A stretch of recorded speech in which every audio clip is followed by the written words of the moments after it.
Happy fun times. Fade in. The sound of a film projector whirls. The images presented are 1970s era choppy, desaturated film stock. We see exterior, happy fun times, park entrance, day, past. A collection of families bustles through the busy entrance of a lively amusement park. Happy fun times. A grand opening banner hangs outside the entrance. Exterior park, Main Street, day, past. Customers dressed in 70s fashions mill about. The park resembles a cheaper local Disneyland. Through a series of shots, we see various attractions, each with their own incredibly lazy anthropomorphic mascot. A large wooden roller coaster, Tom Termite's lumber tumbler. A small world knockoff with animatronic singing animals, the magical forest and friends. A child's bumper car ride, Bumpy Bill's Bumpers. A log flume ride, Lumberjack's Log Jam. The mascot is a log man dressed like a lumberjack with a giant axe. Happy Fun Times is not just a park. It's the culmination of one man's dream. Exterior park, log jam line, day, past. Standing first in line is Phineas T. Funtime, 50s, the mustached founder and owner of the park. He happily greets patrons and proceeds through onto the log flume ride. That man was Phineas T. Funtime. This was the happiest day of his life. Exterior park, log jam, day, past. Phineas is sitting in a log car by himself, flowing down the ride, admiring the handiwork.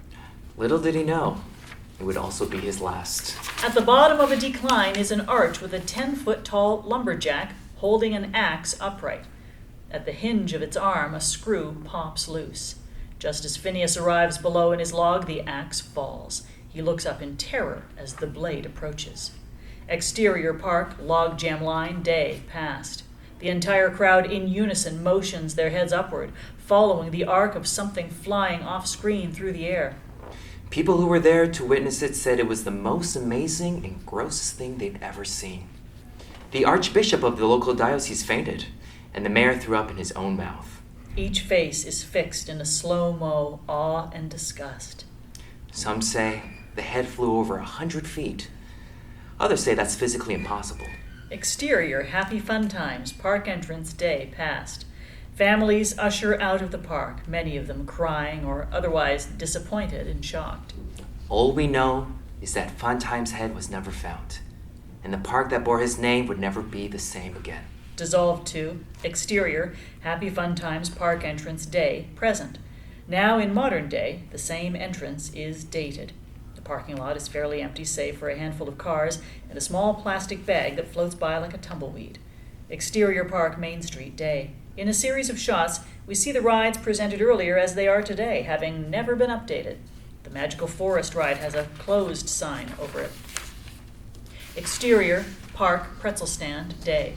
Colin, early 20s, clean-cut and unassuming, leans against the counter of the pretzel stand.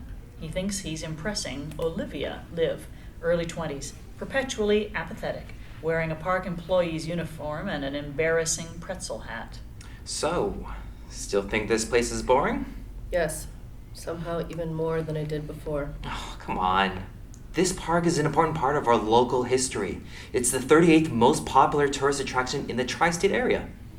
Yeah, but isn't the 37th that haunted cedar mill that burned down? Well, that has all the overpass traffic. You can't compete with that. I'd still rather work there. But then I wouldn't get to see you. You don't even work here.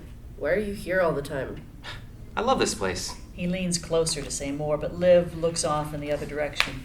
A man, Kevin, in a Pretzel Pete mascot costume, dances in a futile attempt to entertain a small child. Damn it, Kevin, what did I tell you about dancing? I'm just trying to entertain this kid. There is nothing entertaining about you. You are an embarrassment to an institution that is already inherently embarrassing. Pretzel Pete hangs his head in shame and stops dancing. Colin's phone rings in his pocket. He looks at the caller. Nana, mid-80s, scowling. He ignores it. Isn't that your Nana's ringtone? Don't you think you should take that? No. She's fine. She's got the North with her. She's probably just calling to remind me to get her chewing tobacco or something. He turns his attention back to Liv, trying to look cool. So, Olivia, you, got any big plans for when the season ends? It's Liv. Just switching over to my other shitty seasonal job. Colin's phone rings. Once again, it's Nana. He ignores it. So, what do you do in the off-season? Femme fatale assassin, then mall Santa elf. Oh, so if you have time in between, maybe we could... A crackle sounds from the park's PA system. Colin Henderson, please come to the customer service desk. You have a phone call. Your grandmother has evacuated her bowels in the bathtub. She asked us to say that, though, in retrospect, maybe I shouldn't have. Colin now hangs his head in shame.